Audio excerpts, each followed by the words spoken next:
Bienvenue dans ce nouvel épisode du podcast Vérité. Je suis Ambeline Becker. Depuis plus de 10 ans, j'accompagne des entrepreneurs, des chefs d'entreprise à réconcilier puissance et intégrité pour s'élever et élever leur entreprise au service de plus grands. Aujourd'hui, je reçois Julien Lesque, spécialiste de la dynamique émotionnelle des entreprises familiales. Julien est également cofondateur de Kimpa, entreprise à mission spécialiste de l'investissement à impact social et environnemental. Entreprise B Corp, lauréate du prix de la finance positive 2022 et du meilleur family office français de moins de 5 ans. J'ai choisi d'inviter Julien parce que grâce à lui, j'ai découvert l'intérieur des entreprises familiales et notamment les dynamiques relationnelles et émotionnelles au cœur de ces entreprises. Vous entendrez dans cet épisode pourquoi les entreprises familiales sont les meilleures. Julien raconte également comment il devient entrepreneur, comment il passe de consultant sur l'île de la Réunion à cofondateur de Kimpa après une carrière chez Procter & Gamble, ainsi que l'impact du transgénérationnel et des émotions sur la réussite d'une entreprise, aussi bien familiale que votre entreprise. Un sujet passionnant que je suis heureuse de vous faire découvrir dans le podcast Vérité. Un format un petit peu différent aujourd'hui puisque nous passons la première partie de l'épisode à parler de la gouvernance familiale de ces entreprises, de cette dynamique émotionnelle en interne, des enjeux de ces entreprises familiales. Et Julien nous partage son propre parcours de transformation en deuxième partie.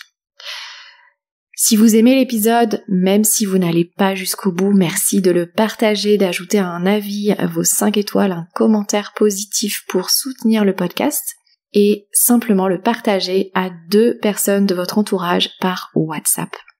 Pour le reste, tout est dans la description et je vous retrouve à la fin. Bonne écoute!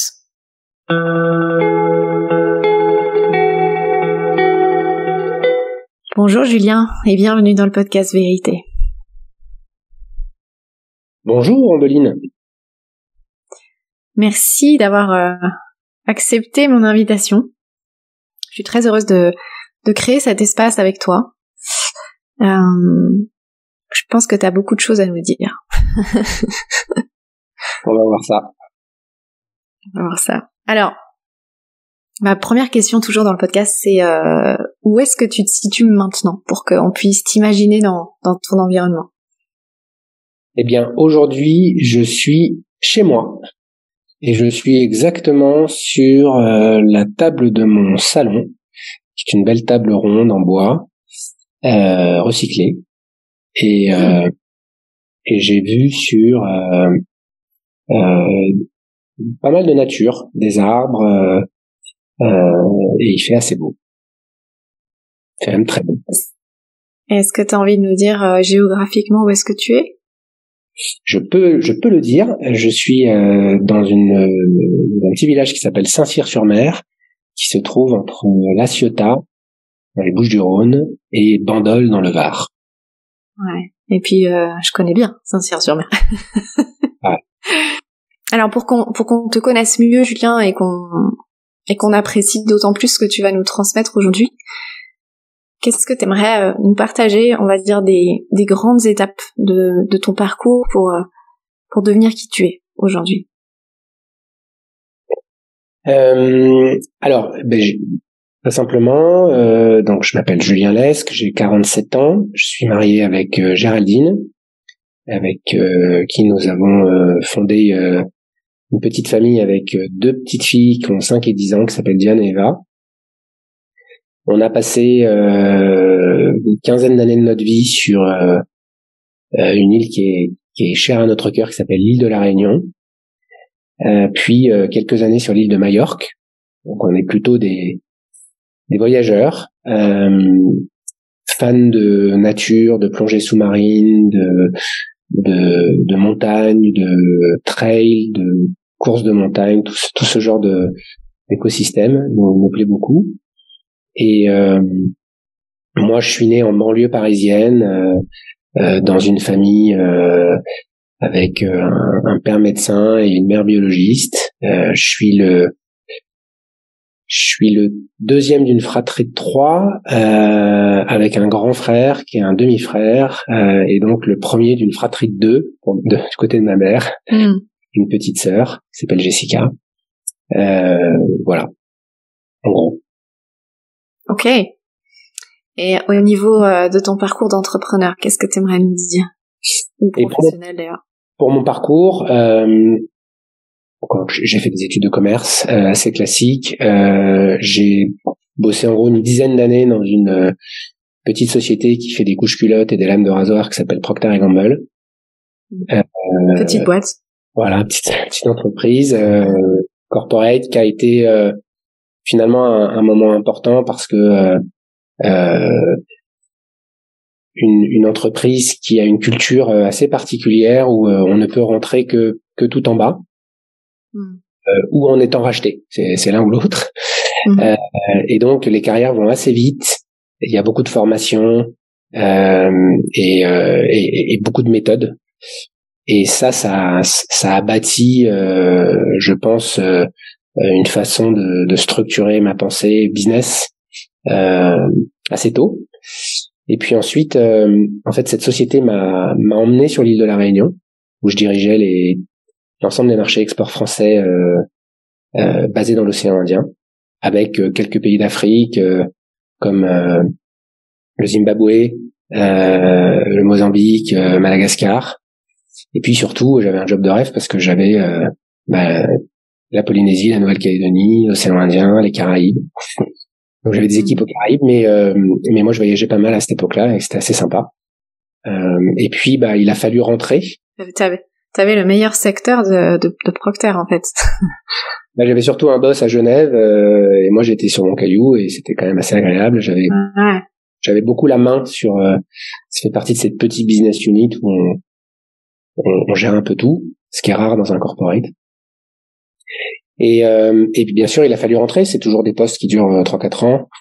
Et au bout de 3 ans, il y avait un poste assez incroyable, un peu le poste que tu rêves d'avoir toute ta vie. Et il est arrivé. Il était basé à Genève. Et ce jour-là, on s'est dit avec Géraldine que on avait eu l'occasion de faire un tour du monde quelques années avant, pendant 1 an en sac à dos.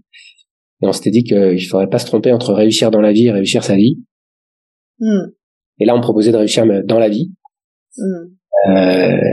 Sauf qu'on s'était dit un jour en Australie, en voyant passer des baleines à bosse, que ce serait quand même le rêve un jour de pouvoir habiter à un endroit où il y avait des baleines à bosse qui passaient tous les ans. Et c'était le cas. On était à La Réunion, il y avait des baleines à bosse qui passaient.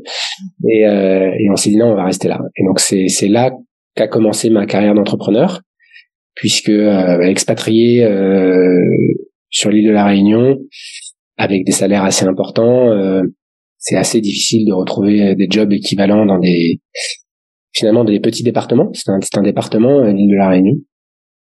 Et donc il n'y avait pas de job qui permettait de dimensionner la suite pour moi de manière cohérente avec ce que j'avais fait avant. Et donc naturellement, j'en suis venu à l'entrepreneuriat. Donc la première boîte a duré 3 mois. C'était quoi? On dit souvent. C'est marrant parce que c'était dans une espèce de. Allez, c'était déjà dans la gestion de patrimoine. Alors quand je dis déjà, c'est parce qu'aujourd'hui finalement j'y suis revenu. C'était à l'époque de tous les programmes de défiscalisation qu'il y avait dans les îles.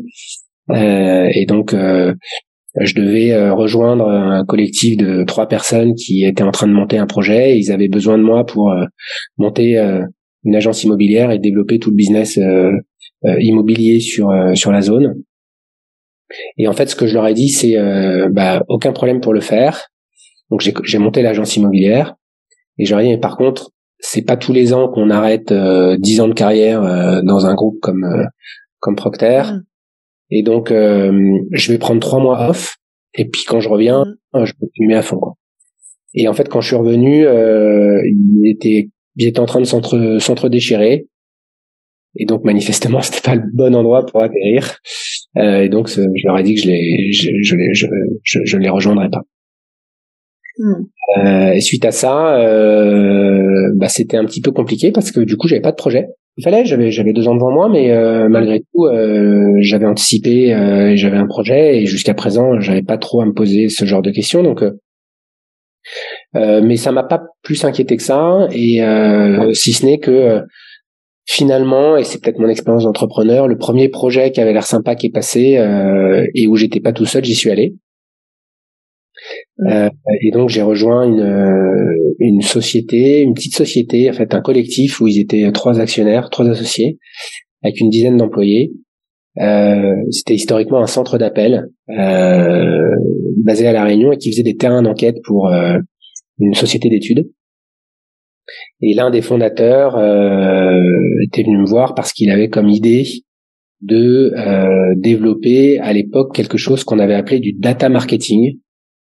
On avait développé ce projet pour être une sorte de société un peu de conseil de clients premium à La Réunion qui avaient envie d'aller un petit peu plus loin que simplement passer des appels. Donc ça a pas mal marché parce qu'en 3 ans on est passé de 10 à 50 personnes. On a monté une deuxième société qui faisait des terrains d'enquête. Donc là on mettait des gens sur le terrain. Donc on a mis jusqu'à 100 personnes sur le terrain pour lancer certains projets. Et là, en fait, ce qui s'est passé dans cette aventure, c'est que ça fonctionnait pas très bien entre moi et cette personne qui était venue me chercher. Problématique de leadership, problématique de fonctionnement. Et donc j'ai décidé de quitter cette entreprise et de vendre mes parts. Et comme c'était pas prévu et que on n'était pas encore en conflit, mais ça sentait quand même pas la bonne direction. Je suis parti en revendant mes parts au même prix que je les avais achetées. Donc c'était quand même une prise de risque, en tout cas un lâcher prise sur l'ego que j'aurais pu avoir à ce moment-là en voulant me battre mordicus pour valoriser une boîte qui de facto valait beaucoup plus que ce qu'il y avait au départ. Mais ce qui était plus important pour moi à ce moment-là, c'était ma liberté émotionnelle qui commençait à être attaquée et ça me convenait pas, quoi. Donc j'ai quitté ça et j'ai décidé de devenir consultant tout seul ce coup-ci, et je me suis retrouvé en fait assez vite à conseiller des familles réunionnaises et dans l'océan Indien qui avaient besoin de moi pour faire de la stratégie, pour les aider, et notamment c'était beaucoup des sociétés d'import-export, pas plutôt d'import, parce que tout est importé dans ces îles, et c'était des gens souvent qui avaient des licences de distribution avec des grands corporates type Procter & Gamble mais et d'autres, et donc j'allais négocier pour leur compte des contrats, j'essayais de leur trouver des nouvelles sources de revenus, et ça marchait plutôt assez bien parce que j'avais un deal avec eux où j'étais indépendant, je prenais des commissions sur tout ce que je rapportais, et ça c'était une part de mon business. Et puis en fait assez vite j'ai surtout conseillé les familles, leurs problématiques actionnariales. Et ce qui se passe ensuite, c'est que, je vais pas dire assez vite, mais au bout d'un moment, cette vie un peu sympa de rêve que je me suis créée, je ressens la solitude du consultant. C'est-à-dire que finalement, oui, je travaille 3 jours par semaine, le reste du temps, je fais mon administratif, un petit peu de commercial, et puis surtout du sport. Mais il manque quelque chose, quoi. Je le partage pas, ça devient un peu redondant, et donc je commence à regarder, et en fait ce que je me dis, c'est que dans 10 ans je vais être le consultant has-been qui répète les mêmes choses, et ça me rend ça m'inquiète très fortement. Et donc je commence à me dire, tiens, j'aimerais bien continuer à me former comme j'ai toujours fait. Et donc on arrive vraiment à une espèce de tournant. Et on décide de partir à l'aventure et de partir à Majorque. Et c'est à ce moment-là que je me dis, allez, c'est l'occasion de faire l'INSEAD. Et je m'inscris et je commence ce programme. C'est un programme qui dure 2 ans. Entre-temps, on est à Majorque, on a notre deuxième fille qui arrive, qui naît là-bas. Moi, je continue à faire des allers-retours dans l'océan Indien parce que mon business est là-bas, donc on est tous les deux en transition. Et moi je voyage beaucoup, donc c'est pas si simple que ça. Mais il se passe un truc, c'est que il se trouve que j'ai un très bon copain qui est basé à Madrid, qui fait de la finance depuis plus de 10 ans, et qui est la personne qui m'a présenté ma femme. Ils se sont installés à Madrid il y a quelques années, un peu avant nous. Il est en parallèle mon conseiller financier, et il passe avec toute sa petite famille à Majorque, et je lui explique que j'ai commencé l'INSEAD, ce que je fais à l'INSEAD, et notamment ce que je lui explique, c'est que je suis en train de me spécialiser pour devenir un expert dans tout ce qu'on appelle la gouvernance des entreprises familiales. Et il se trouve que lui, il est en train à ce moment-là de monter un projet d'investissement à impact social et environnemental avec un copain à lui qui est ingénieur, et qui bosse dans un grand corpo et qui a envie aussi de donner un petit peu plus de sens à son parcours.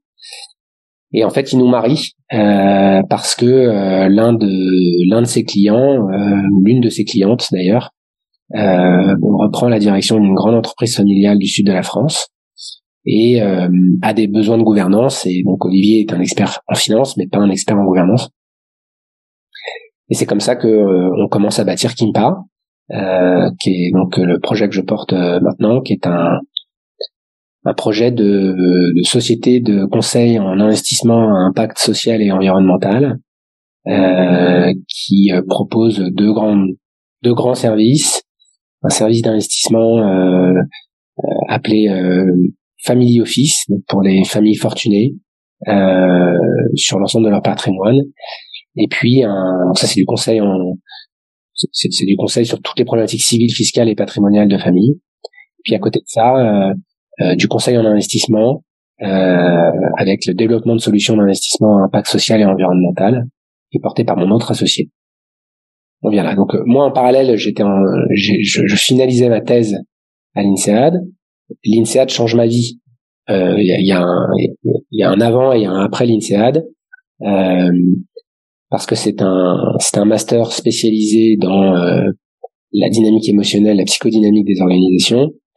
Et donc pour pouvoir travailler sur ces sujets-là, il faut d'abord être capable de le faire sur soi. Et donc les 4 premiers modules, c'est quasi une psychothérapie que je fais, et où je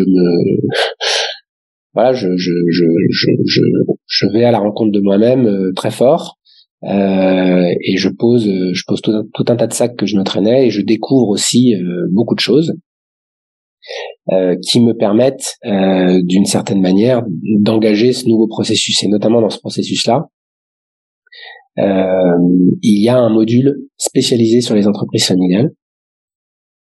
Et en fait, le premier bouquin qu'ils me font lire, il s'appelle « Pourquoi les entreprises familiales sont les meilleures ». Et en fait, en lisant le bouquin, je me rends compte que j'ai fait toutes les conneries qui sont expliquées dans le bouquin depuis 10 ans. Je les ai toutes faites. Et donc, en un bouquin, je prends quasiment 10 ans d'expérience et de compréhension de c'est quoi une entreprise familiale, pourquoi ça fonctionne avec 3 cercles qui n'existent pas dans les autres entreprises, un cercle entreprise, un cercle actionnaire et un cercle famille, et pourquoi il y a une dynamique qui est différente, et pourquoi il y a des enjeux émotionnels, et pourquoi il y a des conflits entre ces 3 cercles. Bon, bref, tout ça, en fait, je l'avais vécu au cours de mes 15 ans à La Réunion, mais je savais pas que ça existait et je ne connaissais pas l'expertise. Et ce qui est assez dingue, c'est que... Quand tu dis que tu l'as vécu, c'est que tu l'as vécu auprès de tes clients? Je l'ai vécu en tant qu'entrepreneur. Je l'ai vécu auprès de mes clients, et donc j'ai des situations où ça fonctionnait pas avec mes clients, ça marchait pas, j'y arrivais pas, il y avait des conflits, j'arrivais pas à me sortir de ces conflits, etc. Et en fait, tout simplement parce que j'utilisais pas les bons outils, et notamment tout simplement parce que j'étais pas dans le bon cercle. Donc ça, je l'ai découvert et appris, mais toute cette expérience, elle était pas perdue, en fait, elle était acquise.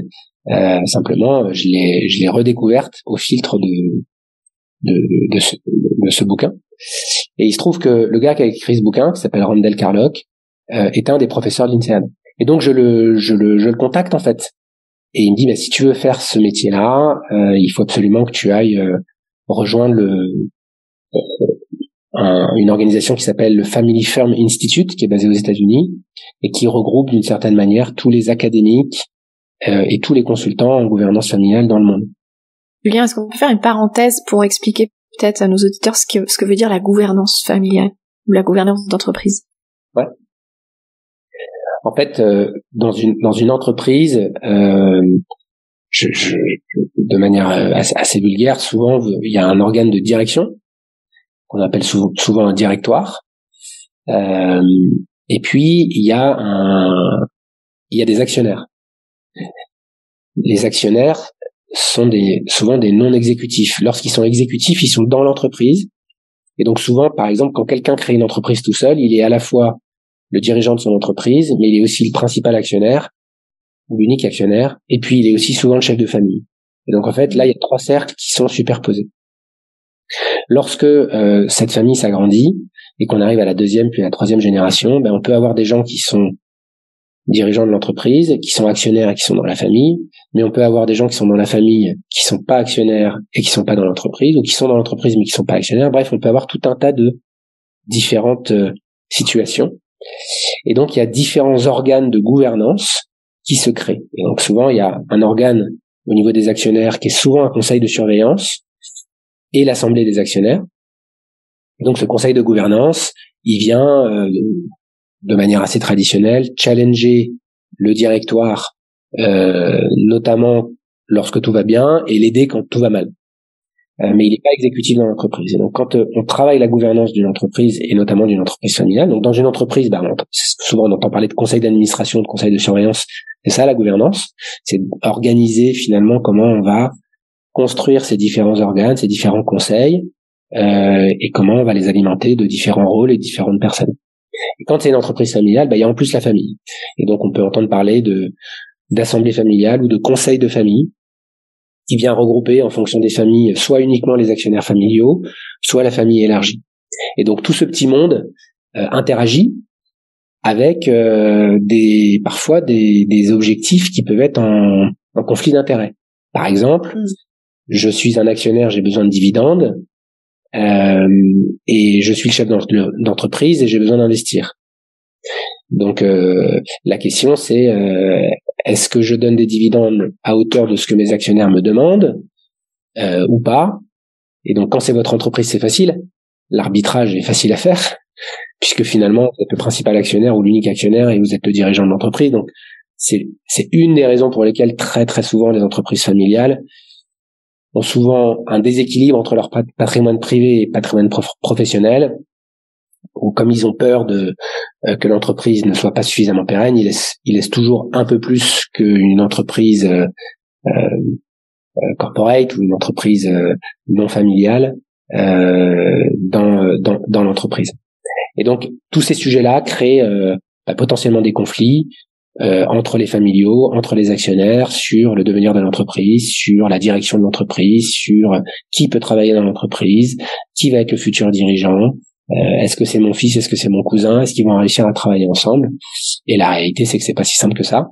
C'est la raison pour laquelle, en fait, il y a très peu d'entreprises finalement qui passent d'une génération à l'autre. Souvent, on dit qu'il y en a à peu près un tiers. Qu'à chaque génération, il y en a un tiers qui arrive à passer à la génération d'après. Ce qui fait qu'au bout de 3-4 générations, il en reste plus que quelques pourcents. Et que celles qui y arrivent, elles font quelque chose que font pas les autres. C'est qu'elles travaillent notamment sur la gouvernance de leur famille et la gouvernance de leur entreprise de manière parallèle. Elles font les deux, en fait. Elles travaillent pas simplement que sur les enjeux de l'entreprise, mais elles professionnalisent la famille de telle sorte qu'elles soient capables de préparer des nouveaux dirigeants, des futurs administrateurs, et que les transitions se fassent. Donc du coup, ça fait partie d'un de mes métiers actuels. C'est d'accompagner ces familles pour professionnaliser leur organisation sur les 3 cercles. Donc moi, en fait, je termine ma thèse dont le sujet est en quoi l'urgence environnementale affecte la dynamique émotionnelle entre les familiaux des entreprises familiales. Qui est un travail qui est résolument tourné vers la psychodynamique de ces systèmes, puisque j'utilise un outil qu'on appelle le génogramme. Pour les auditeurs, le génogramme, c'est un arbre généalogique qui est complété des relations émotionnelles entre les familiaux. Et j'ai créé une thèse pour développer un outil de coaching qui permet d'aider ces familles à parler de la thématique environnementale de manière transgénérationnelle et de voir comment ça affecte l'équilibre émotionnel de la famille et donc en cascade de l'entreprise et de ses projets. Donc ce que j'arrive à créer avec ce génogramme est assez innovant. Et donc le FFI m'invite à ce moment-là à le présenter à sa conférence annuelle à Londres. On a un article dans Forbes également. Bref, ça, il y a pas mal de résonance sur ce travail-là, ce qui me permet en fait assez vite de me retrouver dans le paysage de tous ces experts en gouvernance familiale et en gros, pour que tu comprennes bien, chaque expert a un peu son terrain d'expertise. C'est-à-dire que dans la gouvernance familiale, il y a des gens qui sont plus juristes et qui sont très forts pour bien conseiller les familles sur les bonnes structures, les bons formats, les bons conseils en fonction de la typologie de l'actionnariat et en fonction de la typologie de l'entreprise. Il y en a qui sont plus comme moi, qui sont plus sur la partie systémie, émotionnelle. Il y en a d'autres qui vont être un petit peu plus business, il y en a d'autres qui vont être beaucoup plus sur la partie fiscale, civile. Donc on vient tous avec notre regard. Donc le FFI c'est un peu en parallèle. Moi je suis à fond sur Kimpa à ce moment-là. Hein. Kimpa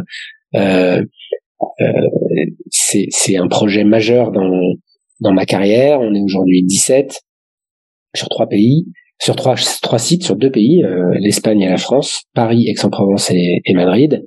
On a extrêmement travaillé les sujets d'entreprise à mission. Donc on est entreprise à mission, on est entreprise B Corp. On a une raison d'être qui est posée, une mission, des valeurs, tout ça c'est cascadé. Et moi j'utilise un peu la gouvernance lorsque mes clients en ont besoin et notamment pour parler d'impact. Mais j'ai finalement pas monté un business de gouvernance familiale comme j'avais imaginé au début d'Inseas. Moi, ce qui m'intéresse en fait de creuser avec toi, Julien, c'est ces liens, ces relations, parce que on est d'accord toi et moi pour dire que réussir c'est au-delà du business, c'est aller au-delà du business. Et je trouve que ces entreprises familiales sont un exemple extraordinaire. J'aimerais qu'on aille un peu sur ce sujet pour que tu nous dises, toi, qu'est-ce que tu observes en interne, comment on parle d'amour comment on remet les liens d'amour, parce que on n'est pas dans un monde de bisounours, etc. On parle de l'amour dans sa vibration la plus haute. Mais comment on adresse tout ça en fait dans ces entreprises? Comment on les amène à parler d'émotions, à créer des espaces d'expression? Comment on recrée les liens? Comment on remet la paix en fait? Alors, d'abord il faut c'est pas pareil. Enfin, toutes les familles sont différentes. C'est-à-dire qu'il y a des familles où il y a pas de problème d'amour, et il y a des familles où il y a beaucoup de problèmes. Et il y en a pas une qui est pareille. C'est lié à son histoire, c'est lié à sa culture aussi, la manière dont elle fonctionne. Ce qui est sûr, c'est que ce qu'il faut comprendre, c'est que ce que je te disais tout à l'heure, c'est qu'il y a peu d'entreprises familiales qui passent chacune des générations. Et en fait, dès que tu as commencé à passer, c'est-à-dire dès que tu arrives à la deuxième, si jamais le fondateur dit à la deuxième génération ça serait bien que tu la passes à tes enfants, ça y est, on est dans une dynamique où intervient un peu plus que le business, et ce qui intervient très fort, c'est des sentiments comme la culpabilité, des sentiments comme la jalousie, des sentiments comme la peur, des sentiments comme le manque de liberté. Bref, il y a l'injustice, tout ça. Ouais. Voilà, il y a une dynamique inconsciente qui est en train de se mettre en place. Et donc, beaucoup de choses se mélangent. C'est-à-dire que, est-ce que je vais dans l'entreprise familiale parce que j'ai envie, ou est-ce que je vais dans l'entreprise familiale parce que ça fait plaisir à papa ou à maman? Est-ce que je vais dans l'entreprise familiale parce que c'est plus facile qu'ailleurs, et finalement la soupe est meilleure à l'intérieur qu'à l'extérieur, et puis je vais pas prendre trop de risques, ça va être plus facile? Ou est-ce que j'y vais parce que j'ai vraiment envie de changer les choses et j'ai une idée en tête?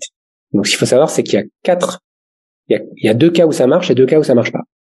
Les cas où ça marche, c'est quand la prochaine génération, c'est pour chaque enfant, hein, c'est pas la génération, c'est pas une personne, mais c'est quand un descendant, lorsqu'il a le désir de diriger cette entreprise, il en a envie, il y a fait ses stages, il les connaît, il est passionné par le métier, ça souvent ça marche. Et ça marche d'autres. Parce qu'il y a un alignement, ça fait sens. Il y a un alignement. En fait, pour la personne, ça fait sens, ça résonne, c'est son histoire, c'est ses racines. Et souvent, il est allé travailler d'ailleurs ailleurs pour se faire la main, pour apprendre des choses et y aller pour revenir plus fort, quoi. Et donc il revient d'ailleurs avec de la crédibilité. Ouais. Puis il apporte aussi autre chose à l'entreprise, du coup. Ouais. Exactement. Donc ça marche bien. Paradoxalement, la deuxième situation où ça marche bien, c'est quand la personne est obligée d'y aller. Et ça, c'est souvent d'ailleurs dans les cultures asiatiques. La question, c'est pas de savoir si tu vas rejoindre l'entreprise familiale, t'as pas le choix, il faut y aller. Et donc, quand on est forcé à rejoindre l'entreprise familiale, souvent, ce qui se passe dans la dynamique émotionnelle, c'est que cette jeune génération se dit, n'a qu'un seul objectif, c'est de se fabriquer un prénom. Parce que le nom, elle l'a déjà. Il est souvent connu, en tout cas dans ton écosystème, et donc et dans ton entreprise, puisque tu as le même nom que ton père ou de ta mère, et donc ce que tu souhaites faire, c'est de te fabriquer un prénom. Donc quand t'es forcé, même si t'avais pas envie, paradoxalement ça marche. Et il y a deux cas où ça marche pas. Le premier cas où ça marche souvent pas, et ça vous le connaissez tous, c'est lorsque le familial décide de rejoindre l'entreprise familiale parce que par facilité. Ouais. Voilà. Par confort, en fait. Par confort. Donc il se met pas à risque, il va pas sur le marché tester ses compétences, et il arrive et finalement il est ou elle est le fils ou la fille de, et il n'arrive jamais à fabriquer son prénom. Et donc quand ensuite, soit parce que la transition est faite, soit parce qu'il y a un accident de la vie et le père ou la mère décède, et bien souvent il a du mal à engager les équipes, il a beaucoup de turnover, il a du mal à soutenir l'activité, il a du mal à être aussi performant, et c'est souvent là qu'on a des échecs, et qu'on entend l'adage. Vas-y. Ouais, c'est là qu'on entend l'adage, la première génération crée, la deuxième développe, la troisième dilapide. Ouais. En fait, la troisième elle dilapide pas, elle a juste pas été préparée par la première et la deuxième. Et là, la quatrième, aussi j'imagine, je me mets aussi sur un aspect énergétique de l'entreprise. Là, c'est ce que tu me racontes, c'est comme si c'était une personne qui vient prendre de l'entreprise, mais quelque part qui a rien à lui donner. Exactement. Ouais. Et la dernière situation où ça marche pas, c'est l'inverse de ce que tu viens de décrire. La dernière situation, c'est un familial qui a choisi de pas rejoindre l'entreprise familiale, qui est allé faire sa carrière ailleurs et qui a été successful, et qui est successful. Et puis il est rappelé par la famille parce que l'entreprise familiale est en difficulté, et il est rappelé pour revenir comme sauveur. Et généralement il revient pétri de culpabilité, c'est pour ça qu'il revient. Parce qu'il se sent coupable que l'entreprise. Parce que il se dit, si je reviens pas, ça c'est quand même ses racines, etc. Et donc il a l'impression qu'il a là pour le coup pas trop le choix de pas revenir, et donc et puis surtout il se sent assez fort, donc il a probablement aussi toute une histoire où il se dit ils ont fait plein d'erreurs, je leur avais dit, et puis là ça y est, ils me demandent de revenir. Et donc chacun a un ego différent, mais le problème c'est que quand il revient c'est trop tard, et donc il arrive pas généralement les statistiques et les études qui ont été faites montrent qu'il n'arrive pas à redresser l'entreprise, et elle meurt d'une certaine manière où elle est vendue. Donc ça c'est ce que tu peux voir. Et donc ta question c'était autour de l'amour, et en fait donc du coup ce qui se crée, c'est ce que je te disais tout à l'heure. En fait, quand tu fais le génogramme, t'essayes justement, en fait moi quand je rentre dans une famille, je cherche 3 personnes. Je cherche le CEO, donc lui c'est facile, il est sur l'organigramme, et puis c'est souvent la première personne qui m'appelle. Ensuite je cherche le deuxième CEO, et le deuxième CEO c'est le Chief Emotional Officer. Ouais, ok. C'est souvent une personne de la famille qui, et c'est souvent un deuxième dans les fratries, c'est quelqu'un qui rassemble, c'est quelqu'un qui connecte, c'est quelqu'un qui partage, c'est quelqu'un qui a tous les secrets, et qui sait ce qui se joue dans la famille. En fait, là, ouais, c'est la personne qui porte la charge émotionnelle de l'entreprise. Alors non, elle la porte pas. Elle, Okay. celle-là, c'est un connecteur. Elle rassemble et l'oreille de tout. Elle fait en sorte de créer le lien. Elle est garante de des liens. Réunir. Elle aime tout le monde. Elle sait tout. Elle se met pas en avant. Elle laisse la place à celui qui a plus d'ego et c'est ok pour elle. Ça lui pose pas de problème. Et généralement, d'ailleurs, ça marche très bien. C'est une personne qui fonctionne très bien avec des gens qui sont un peu autocrates parce que elle a pas besoin de prendre une deuxième place de tyran et donc ça marche très bien et du coup elle arrondit les angles dans la famille.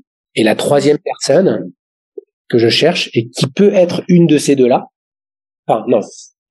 qui peut être aussi le CEO, parfois le premier, le dirigeant, mais pas toujours. C'est celle qui porte quelque chose que la famille n'a pas voulu porter, elle le porte à sa place. Et ça, c'est-à-dire que ça, c'est souvent des gens qui sont difficiles et c'est souvent des gens qui créent des conflits. Et donc souvent on m'appelle en me disant c'est compliqué avec cette personne-là, c'est impossible de travailler avec cette personne-là, on peut pas avoir confiance, elle est pas fiable. C'est la personne compliquée de la famille. Ouais, c'est le problème quoi. C'est les problèmes. Et en fait. Moi, en tout cas, ma philosophie dans cette approche, c'est que si cette personne crée des problèmes dans le système familial, c'est qu'elle porte des choses que les autres n'ont pas voulu porter. Ouais. Et donc, mon job, c'est d'essayer d'aider et de faire comprendre au reste de la famille c'est qu'est-ce qu'elle porte et comment ils peuvent, en changeant le système ou en faisant bouger le système, venir prendre des choses qui vont alléger cette souffrance. Et recréer de la fluidité. Et donc quand tu posais la question sur l'amour, en fait dans l'amour il y a aussi tous ces conflits qui sont pas des conflits de business, qui sont des conflits en fait de famille. Et donc c'est de l'amour d'une certaine manière. Bah oui, bien sûr. Ouais. Et donc il y a de la compétition, pour avoir l'amour du père, parce que c'est là où en fait on arrive dans ce qu'on appelle la confusion entre les cercles. Et c'est quoi la confusion entre les cercles? C'est que si le chef de famille, actionnaire principal et dirigeant de l'entreprise est un homme, par exemple, et qu'il a des enfants, et que ses enfants travaillent dans l'entreprise et que t'en as un qui est directeur commercial et une qui est DRH, par exemple, lorsqu'il parle à sa DRH, est-ce qu'il parle à sa DRH ou est-ce qu'il parle à sa fille? Ou est-ce qu'il parle à sa co-actionnaire parce qu'il a transmis les parts? Et en fait, tout se passe. Et donc, quand t'es entre la première et la deuxième génération, de toute façon, tout se passe dans la cuisine. Donc, c'est assez facile. Ça se mélange, mais ça se mélange dans un nombre de familiaux qui est restreint. Quand tu arrives sur des familles très grandes, comme les quelques grandes familles qu'on a en France, où ils sont plusieurs centaines, tu comprends bien que les relations sont très différentes et que ton cousin de la branche, qui est une branche très éloignée de la tienne, vous êtes de la même famille, mais il n'y a pas trop d'enjeu d'amour entre vous. Tu le connais pas, ouais. En tout cas, voilà, c'est pas le même enjeu. Il y a un enjeu de réputation, il y a un enjeu de racine, il y a un enjeu de valeur familiale, mais il n'y a pas le même enjeu. Donc, moi, j'interviens plutôt sur des familles à taille humaine, mais tu vois, la plus grande famille avec laquelle j'ai travaillé faisait un petit peu plus d'une cinquantaine de familiaux, c'est déjà beaucoup avec 7 branches.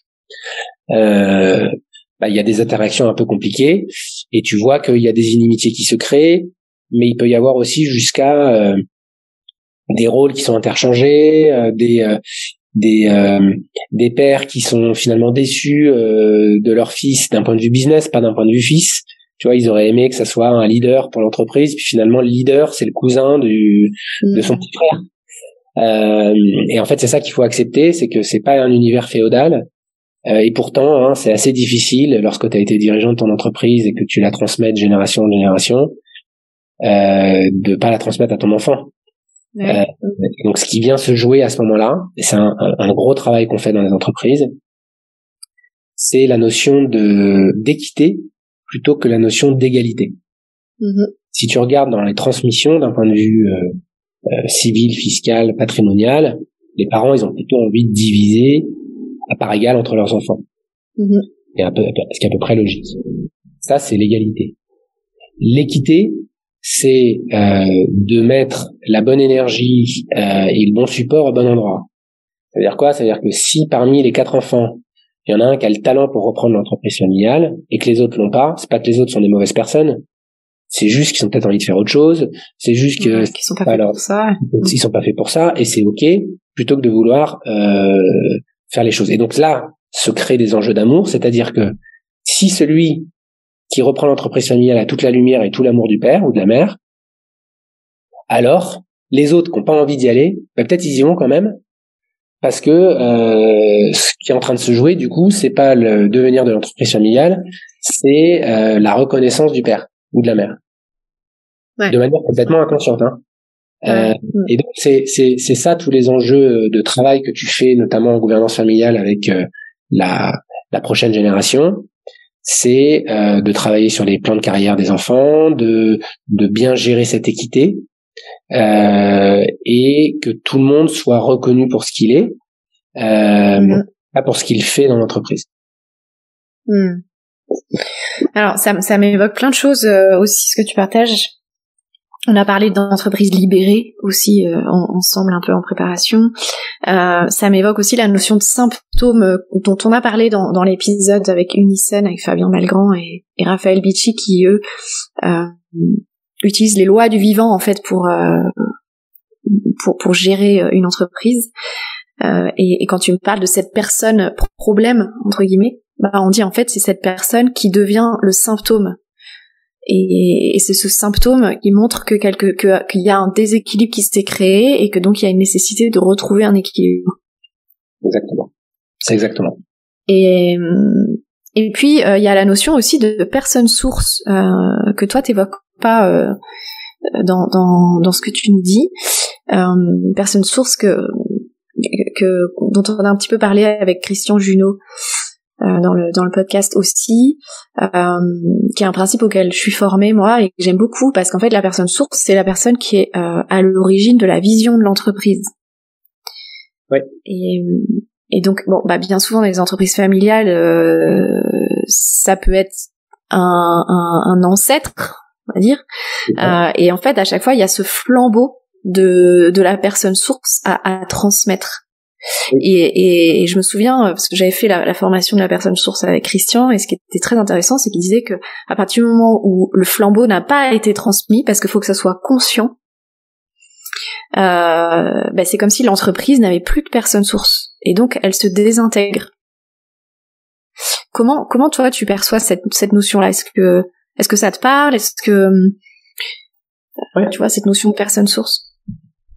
Alors moi, ce que j'ai décrit pour le coup dans ma thèse, c'est j'ai appelé ça le vieux roi. Ouais, oui, c'est un peu ça. Ouais. Et le vieux roi, en fait, c'est pas donc moi je suis sur la partie inconsciente de ces organisations familiales. Et donc ce vieux roi, il héberge l'histoire et il porte l'histoire de la famille avec toutes les bonnes choses et toute sa part d'ombre.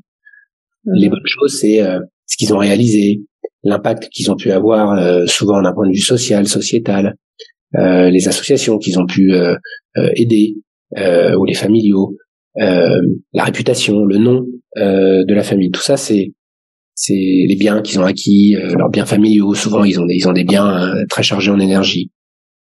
Et puis il y a la part d'ombre. Et la part d'ombre, c'est il y a aussi le nom.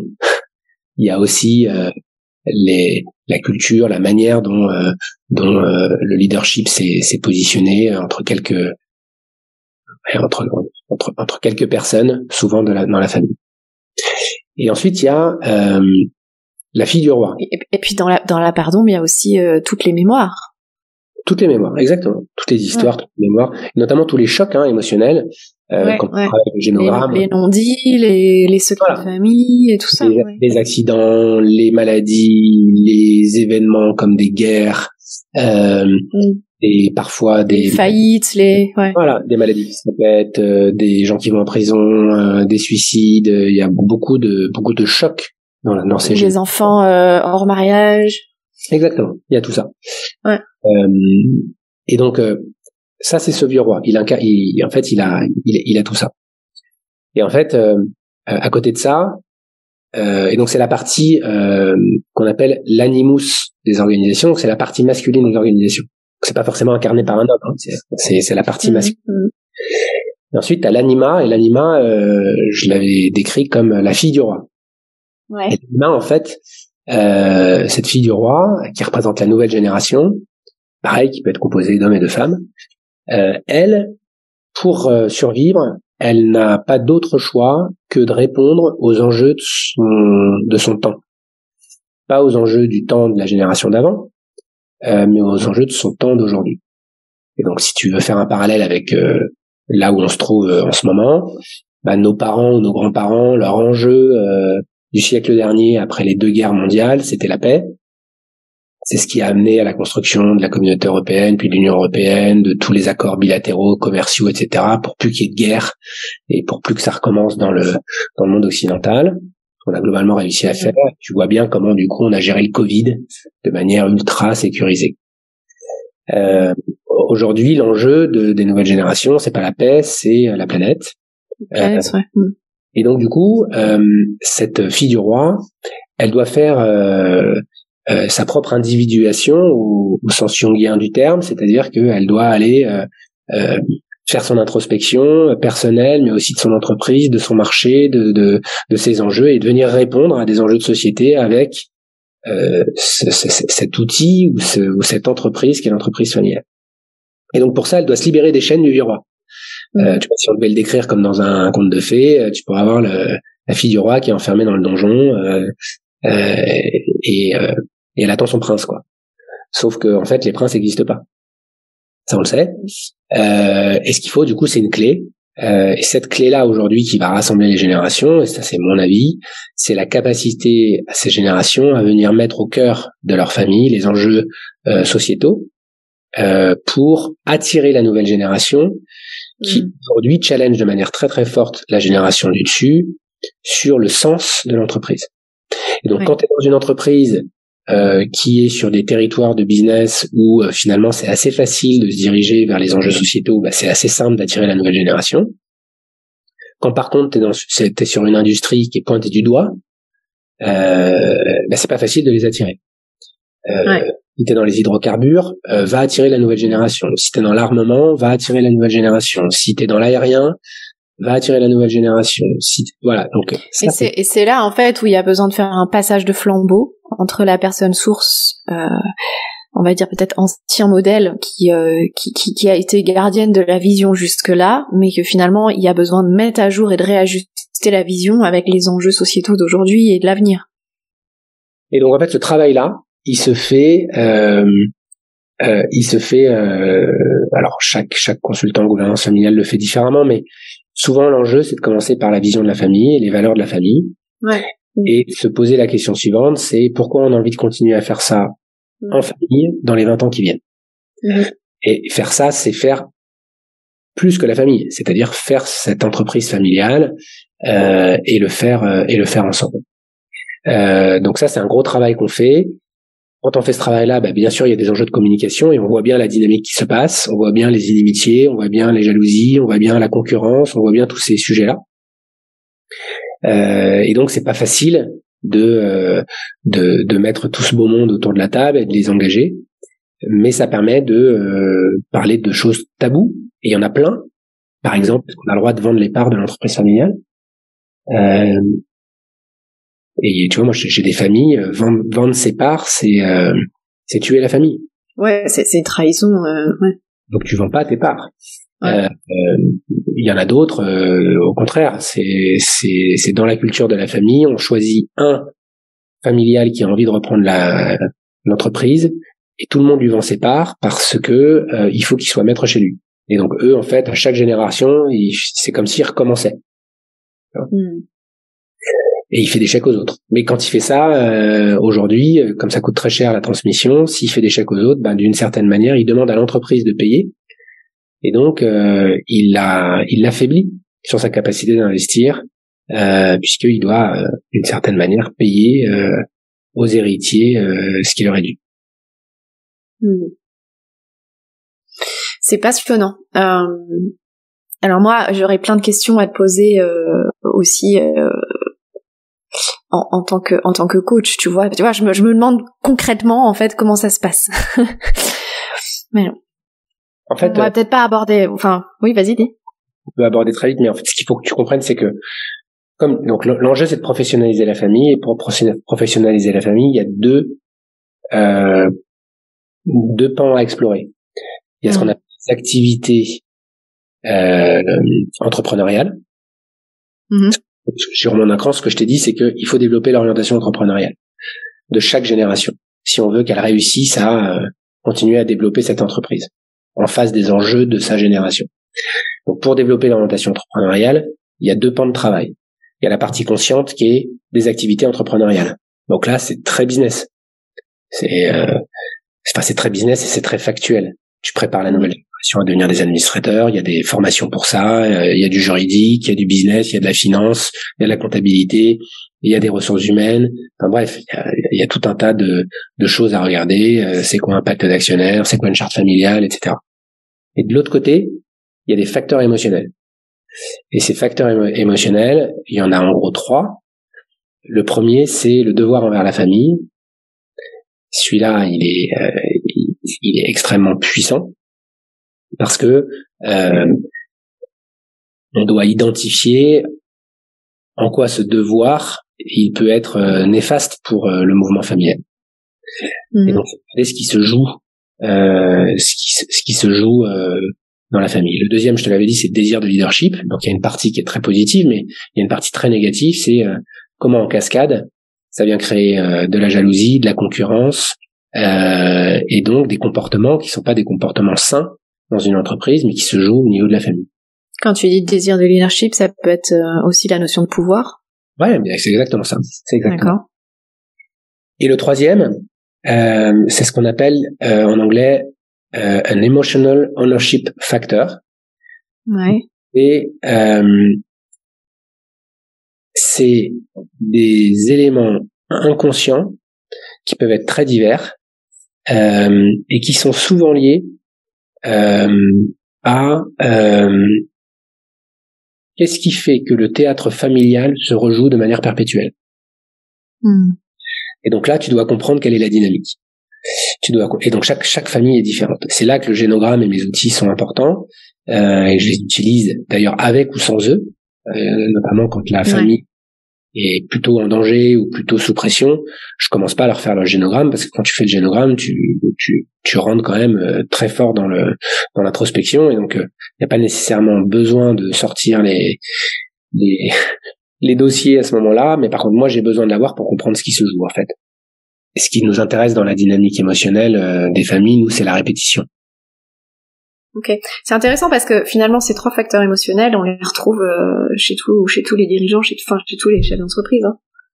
Même si c'est pas une entreprise familiale. Tout à fait. Un dernier sujet pour compléter cette conversation, la notion de spiritualité. Quel lien tu ferais toi entre cette notion de spiritualité, selon ce que tu mets toi dedans, et l'entrepreneuriat, et plus particulièrement ces entreprises familiales, ou ton chemin à toi aussi, parce que peut-être que tu as envie de parler de ton chemin à toi. Bon, du coup, c'est un pan de ma vie qui est assez important. Donc moi, j'ai pas eu d'éducation religieuse. J'avais un père qui était plutôt d'éducation juive et une mère qui était d'éducation catholique, et ils nous ont plutôt élevés dans une dynamique athée. Pour moi, c'est plutôt un chemin, cette spiritualité. Et ce chemin, c'est un chemin intérieur. C'est de l'intérieur vers l'extérieur, quoi. C'est le travail que tu fais à l'intérieur de toi qui, du coup, te permet de faire des choses à l'extérieur de manière différente, sans nécessairement que tu aies à agir dessus. L'action est intérieure et pas extérieure. Donc moi, ça fait très très longtemps que je fonctionne avec une mission de vie, des principes, des valeurs personnelles que je revisite régulièrement et qui m'aident notamment dans les moments j'allais dire dans les concours de circonstances, ils m'aident à gagner les concours de circonstances. C'est-à-dire que tu sais, c'est comme quand les gens te parlent du concept de la chance. En fait, la chance, c'est gagner les concours de circonstances. C'est-à-dire que c'est un moment où, en fait, comme par hasard, parce qu'il y a on parle de synchronicité aussi souvent, t'es là au bon endroit, avec les bonnes personnes, sur le sujet qui te convient, et tout s'aligne. Et en fait, pour moi, ça n'arrive que si t'as fait ton travail. Enfin, ça n'arrive que si cas pour moi, si t'es aligné. Et donc, être aligné, c'est faire ce travail spirituel, c'est faire ce travail intérieur de lien avec toi-même. Ça veut pas dire que t'auras pas de problème, ça veut pas dire que t'auras pas de stress, d'anxiété, etc. Mais le fait d'avoir posé certaines choses qui sont importantes pour toi et d'être passé du savoir à la connaissance, et à la conscience. Voilà. Et donc, ça te permet d'avoir cet alignement. Donc, moi, j'ai une mission de vie. J'ai surtout des valeurs. Quand tu dis que t'as une mission de vie, tu l'as depuis toujours? Ou t'es né avec? Je sais pas si je suis né avec. Ce que je veux dire, c'est que quand est-ce que t'en as pris conscience? Est-ce que c'est venu comme ça au fur et à mesure, ou est-ce qu'il y a eu un déclic? Non, mais en fait, c'est marrant quand tu m'en parles parce que,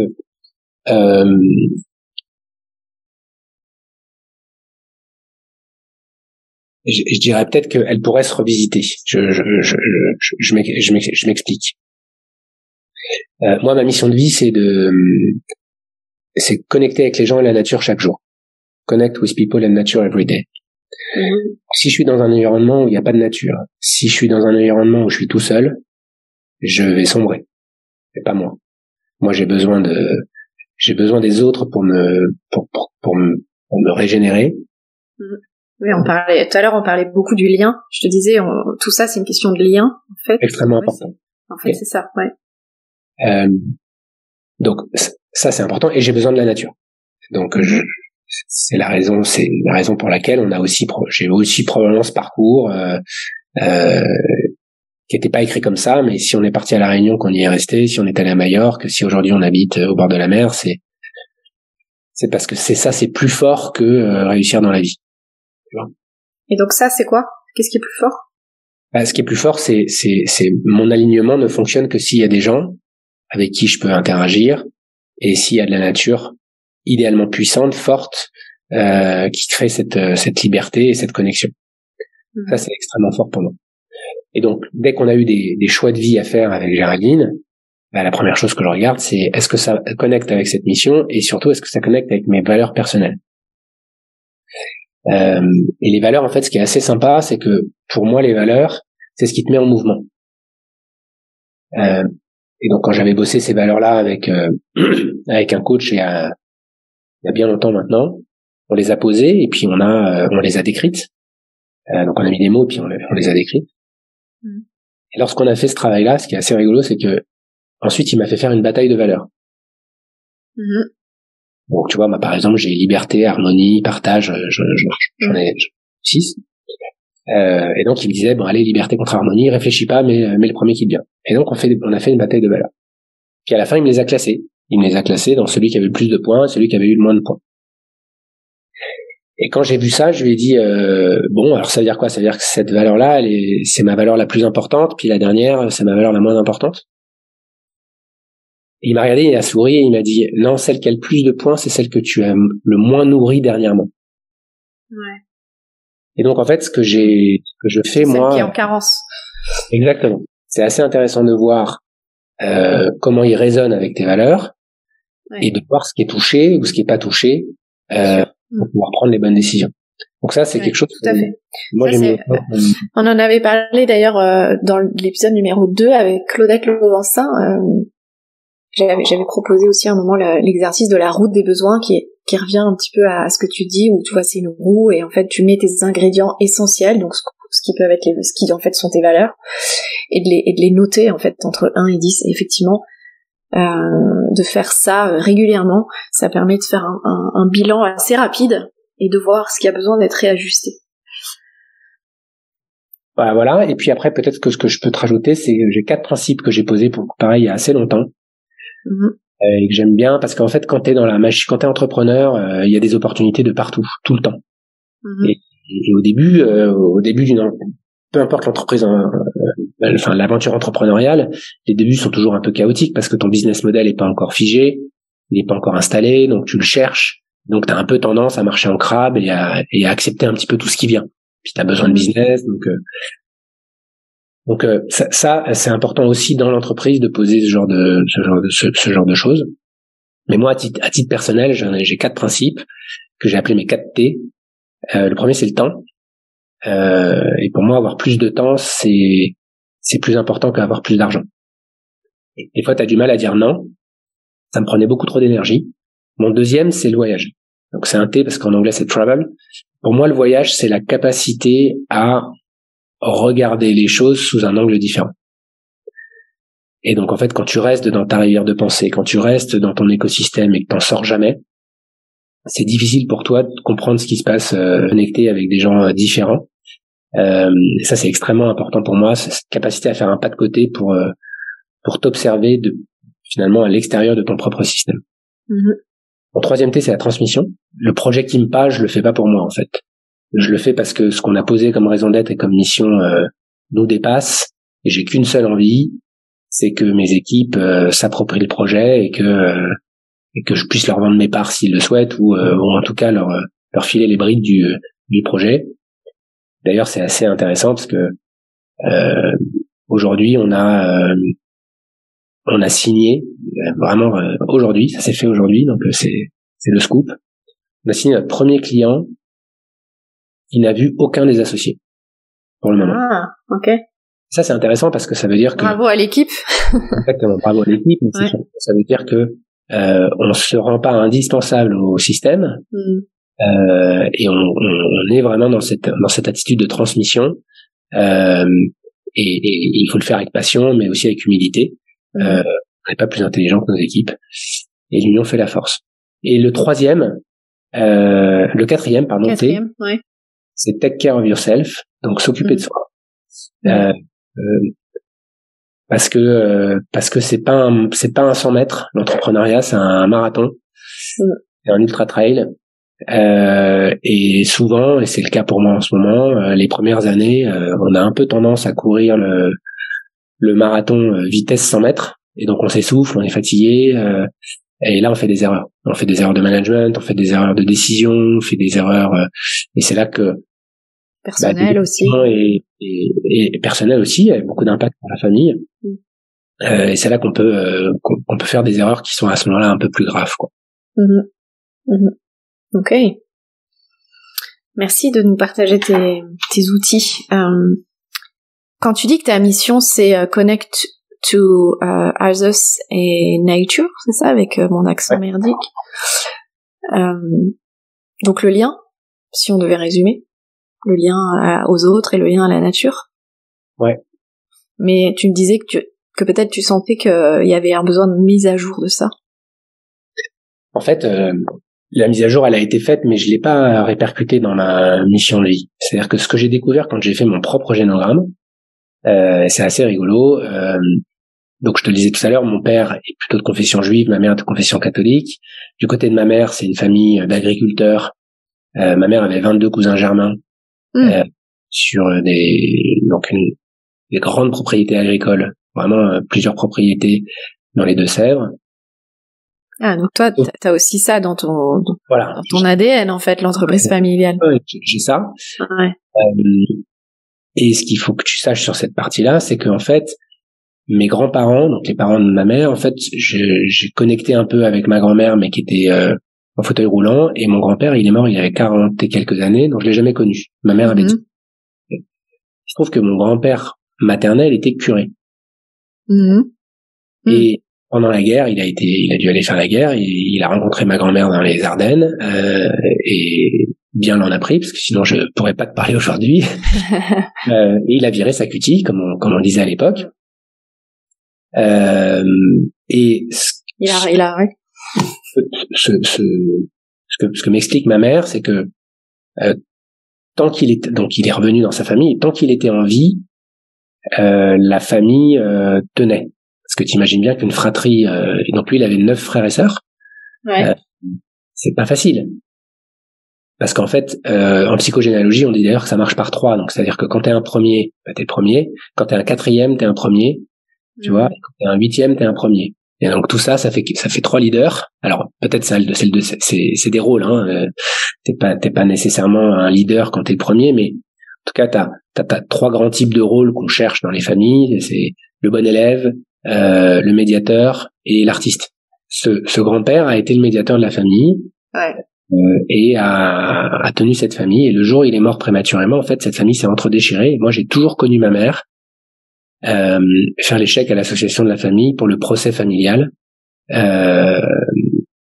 a duré des années pour à la fin faire que cette grande propriété a été dilapidée pour des histoires de famille. Et aujourd'hui, qu'est-ce que je fais, moi? Je suis un expert en gouvernance familiale et j'aide des filles justement à passer les générations. Donc c'est assez rigolo de se rendre compte que là, il y a ce qu'on appelle du transgénérationnel et que ce qui peut-être est en moi depuis le début, ce que j'ai développé comme enfant, ce que ma mère m'a peut-être transmis de manière inconsciente parce qu'elle a perdu son père très tôt, elle m'a sûrement projeté son père en moi d'une certaine manière. Donc moi j'incarne cette partie-là dans le transgénérationnel de ma famille et c'est intéressant peut-être de revisiter demain ma mission de vie au regard de ça. Et pourquoi je t'en parle? Parce que de l'autre côté, moi j'étais persuadé que j'étais plutôt le bon élève de la famille et que du coup j'incarnais plutôt les valeurs de ma famille juive et de mes grands-parents qui ont vécu la Shoah et qui du coup font partie de ces familles juives qui après la guerre ont tout fait pour que leurs enfants réussissent.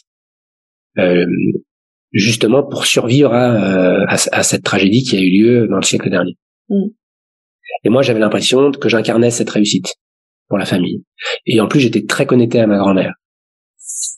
Et ma grand-mère, elle, à la fin de la guerre, elle a été embauchée au Lutetia qui était devenu en fait le centre pour que les gens qui étaient un peu éparpillés dans toute l'Europe puissent retrouver, et notamment en France, la diaspora puisse retrouver et reconnecter sa famille. Donc en fait, elle recevait des gens tous les jours qui leur disaient, voilà, moi je viens de Pologne, moi je viens de Lettonie, moi je viens de où, et je cherche ma famille. C'est comme ça qu'elle a rencontré mon grand-père. Ouais, c'est dingue. C'est comme ça qu'elle a rencontré. C'est vraiment recréer les liens familiaux, quoi. Exactement. Donc elle a retrouvé mon grand-père. Enfin, elle a rencontré mon grand-père comme ça, ils se sont mariés. Elle a permis à mon grand-père de retrouver son frère et sa sœur qui étaient partis en Israël. Elle-même, elle a retrouvé son frère, mais qui était à cette époque-là à Varsovie, dans le ghetto. Et en fait, avec le bloc communiste, elle ne l'a jamais revu. Elle n'a jamais pu revoir son frère. Et en fait, ce qui est assez drôle, c'est que ma sœur, elle est spécialiste du droit des réfugiés, c'est une avocate. Et ce qu'elle fait, elle passe son temps à aider des familles à se retrouver. Donc tu vois que c'est assez intéressant aussi le transgénérationnel et les missions de vie. Dans quel sens tu as vraiment le pouvoir sur ça, et aussi les films que tu peux te faire de quelle est ta place dans ta famille, est-ce que tu penses que tu as vraiment choisi ce que tu fais ou ce que tu étais. Donc ce qui est assez intéressant, c'est que dans l'alignement, aujourd'hui moi je suis complètement aligné, si tu veux, je pense que je suis aligné sur l'énergie de ma famille et de ce transgénérationnel, d'une histoire d'un grand-père que j'ai jamais connu, donc si tu veux, ça ne fait pas grand-chose particulièrement par rapport à lui, mais c'est assez intéressant d'un point de vue historique.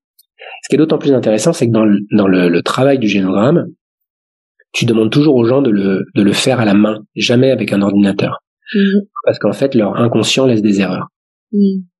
Moi, quand j'ai fait mon génogramme, et que ensuite j'ai été coaché à l'INSEAD par des psys qui étaient là, il y en a un qui me dit, c'est marrant, tu m'avais pas dit que ta sœur était ta petite sœur? J'ai dit oui. Et il me dit, je dis, mais pourquoi tu me dis ça? Il me dit, parce que dans le génogramme, il y a un ordre pour mettre les enfants, et je l'avais mise avant moi. En fait, je l'avais mise sous ma grand-mère, en fait, sous la branche de mon père, et donc de ma grand-mère, et moi, je m'étais mis inconsciemment, et sans le savoir, sous mon grand-père maternel, et donc, d'une certaine manière, mon inconscient, il avait repositionné les choses de manière parfaite. Ça, c'est assez incroyable. Ça a été d'ailleurs assez choquant de voir ça quand il m'a été amené par les observateurs. Et j'y vois une certaine vérité et un certain alignement. Donc, tu vois, quand tu me disais, est-ce que finalement ta mission de vie elle est là depuis le début, celle que j'ai posée moi, c'est celle aussi qui me connecte. Mais finalement, tu l'as très bien dit, du côté de ma mère, on vient d'une famille agricole, donc être connecté à la terre et à la nature, pas normal. D'ailleurs, j'ai accompagné plusieurs familles viticoles. Qui sont pas forcément des familles faciles, parce que les agriculteurs, c'est pas des grands communicants d'une certaine manière. Et ce qui est assez marrant, c'est que je me suis senti très à l'aise dans ces familles-là, et notamment très à l'aise pour gérer des conflits qu'il pouvait y avoir. Ouais. Voilà. Okay. Oui, effectivement. Alors, moi, je parle souvent, et puis même dans le podcast, on parle souvent de cette notion du pourquoi, tu vois, du big why, qui quand on en parle n'est pas un concept marketing, mais c'est vraiment d'aller trouver ce qui donne une cohérence à tout ton chemin et effectivement à ton bagage transgénérationnel et qui relie aussi bien l'âme, le cœur, le corps et l'esprit. Et donc avec grand plaisir aussi de poursuivre cette conversation avec toi parce que je pense qu'effectivement il y a quelque chose de plus fort en fait à trouver que le lien. Effectivement, je ressens qu'il y a autre chose en fait. Tout à fait. J'ai plein de choses à te dire. Ouais. En tout cas, c'est passionnant. Qu'est-ce qui aurait besoin d'être ajouté à cette conversation, Julien, pour qu'elle soit complète? J'ai absolument posé aucune de mes questions habituelles, notamment quelle était ton intention pour nos auditeurs. Peut-être que je peux parler de ça, c'est-à-dire que finalement, moi, mon intention en ce moment, c'est de parler de Kimpa, parce qu'en fait, Kimpa, c'est une aventure qui va au-delà d'une aventure business. C'est vraiment un projet qui a une ambition très forte d'influencer une industrie qui est extrêmement puissante. Et nous, on est des tout petits poussets là-dedans. Pourtant, on est en train d'essayer de bousculer les choses. Ouais, il y a une envergure, je le sens très fort. Ouais. Ça se ressent sur votre site d'ailleurs. Et tu vois là, on a été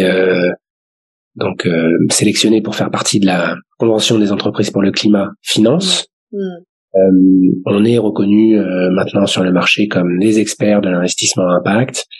On est assez précis sur notre capacité à parler de finance durable, finance responsable, finance à impact, d'expliquer les différences pour pas faire de greenwashing.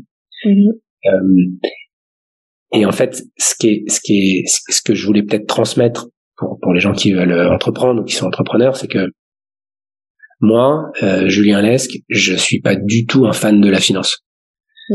C'est pas quelque chose qui m'attire. Et donc, pour pas mal de mes vieux potes, notamment mes vieux potes de Procter que je recroise à l'occasion, qui eux ont fait leur carrière dans l'agroalimentaire, quand je leur dis que j'ai monté une entreprise avec notamment Olivier, que certains connaissent, ils comprennent pas en fait. C'est-à-dire qu'ils ont besoin que je leur explique tout le cheminement. Ils ont besoin de comprendre que cette raison d'être qu'on a posée, qui est d'investir pour relever les grands défis de la planète, et cette mission qui est de diriger les capitaux vers des projets à impact social et environnemental, elle est beaucoup plus forte que faire un métier qui est plus ou moins passionnant. Et donc, c'est passionnant dans ce que je fais aujourd'hui. C'est pas d'être dans la finance, c'est d'avoir la capacité d'avoir un impact très fort. Bien sûr, puis c'est le message, que vous portez. Exactement. Ouais. Et c'est pour ça que, en fait, comme ça va au-delà. Moi, j'ai pas d'attachement à Kimpa comme si c'était mon bébé. Ouais. J'ai un attachement à Kimpa parce que c'est un projet incroyable que je veux porter et dont ma seule ambition c'est qu'il s'envole. Ouais. J'ai pas besoin de monter sur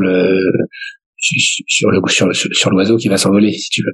Mais je veux lui donner les ailes pour qu'il puisse s'envoler, et s'il s'envole, c'est gagné en fait. Et donc voilà, donc peut-être le message pour conclure que je pourrais donner, c'est moi mon parcours finalement il est jalonné de prise de risques. Mais ces risques n'auraient pas pu être possibles et avoir leur succès, parce qu'ils ont quand même eu pour la plupart finalement des plutôt bons résultats à titre personnel et à titre professionnel, si j'avais pas posé cette mission personnelle et ces principes et ces valeurs dont je t'ai parlé tout à l'heure. Oui, et envers lesquels tu t'es engagé. Voilà, et ça me permet de me guider.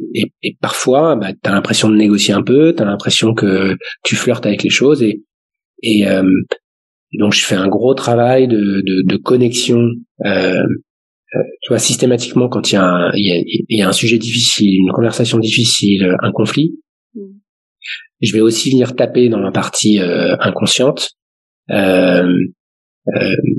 pour regarder ce qui me vient à l'esprit. Donc, souvent, je ferme les yeux et je regarde l'image qui arrive. Et je l'analyse pas, je la juge pas, je la prends comme une information. Donc j'ai mis ça en place dans mes équipes aussi. Important, je leur pose la question.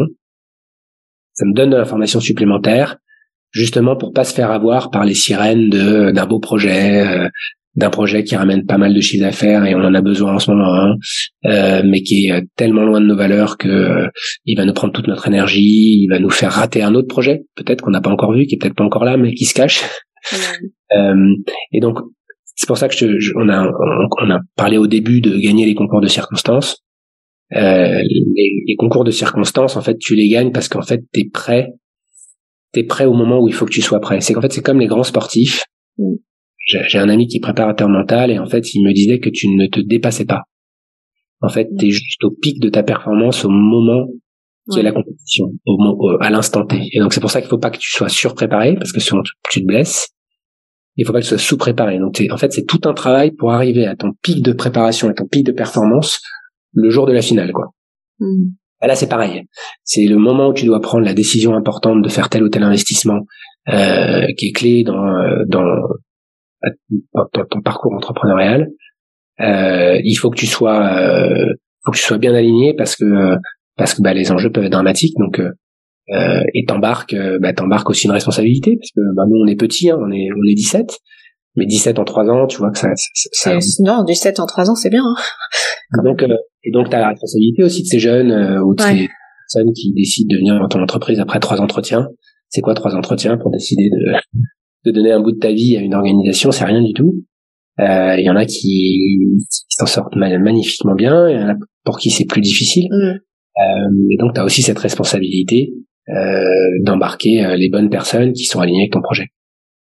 Ouais, et donc ce que tu voulais dire c'est que c'est quoi, c'est cette capacité à trouver cet équilibre entre ce que je voulais dire, c'est que l'intériorité qui fait que toi en tant que dirigeant et entrepreneur t'es aligné avec toi-même, elle est nécessaire. Elle est indispensable.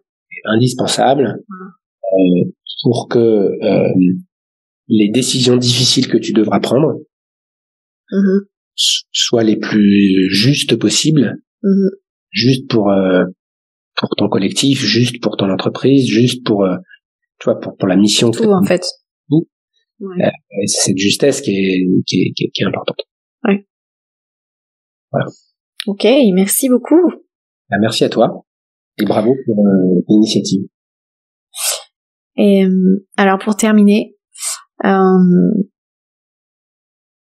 quelles sont tes, on aime bien soutenir aussi les intentions des invités dans le podcast, donc quelles sont tes intentions ou tes priorités pour ces prochains mois, Julien? Ma plus grande intention, c'est de reprendre le contrôle sur mon agenda. C'est ce que je te disais tout à l'heure, ça fait 3 ans le concours de 100 mètres alors que c'est un ultra trail.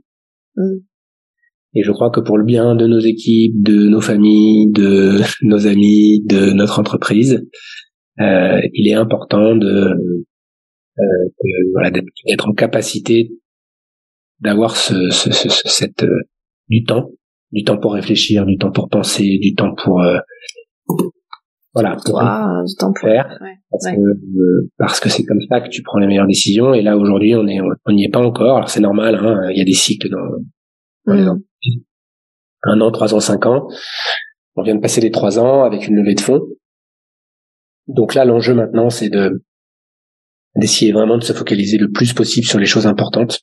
Et pas sur les choses urgentes qui ont, voilà.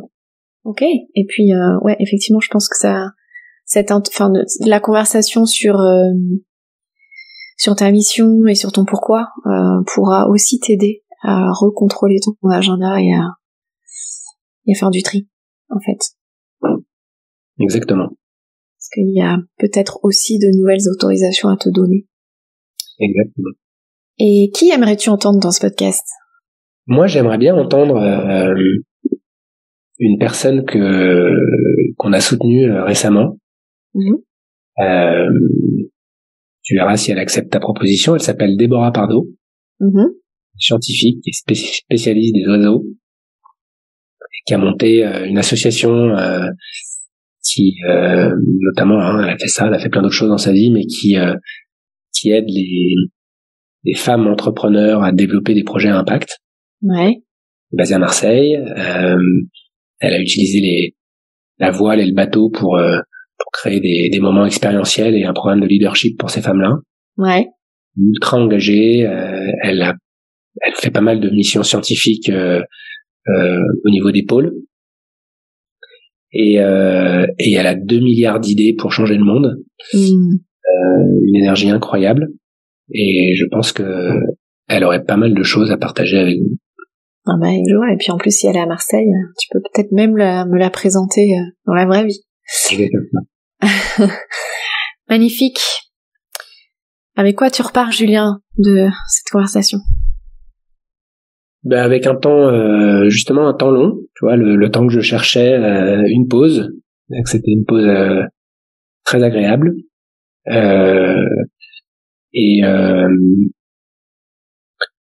Et beaucoup de joie. Je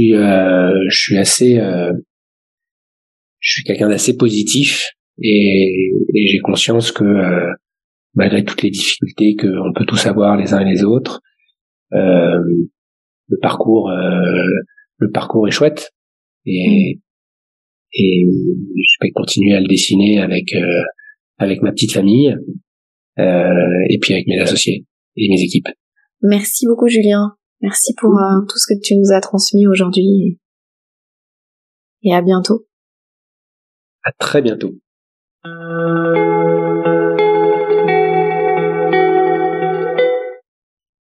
Merci d'avoir écouté cet épisode jusqu'à la fin. J'espère que ça vous aura autant passionné que moi. Et encore une fois, merci de contribuer à la visibilité du podcast et de le partager par WhatsApp à 2 de vos contacts ainsi que sur vos réseaux sociaux et à ajouter vos 5 étoiles ou un commentaire positif en dessous de cet épisode. Si vous ressentez l'appel à reconnecter à votre pourquoi, à réconcilier puissance, réussite et intégrité, contactez-moi sur ombeline@nous.ceo afin de prendre rendez-vous ensemble. Je vous retrouve la semaine prochaine pour un prochain épisode.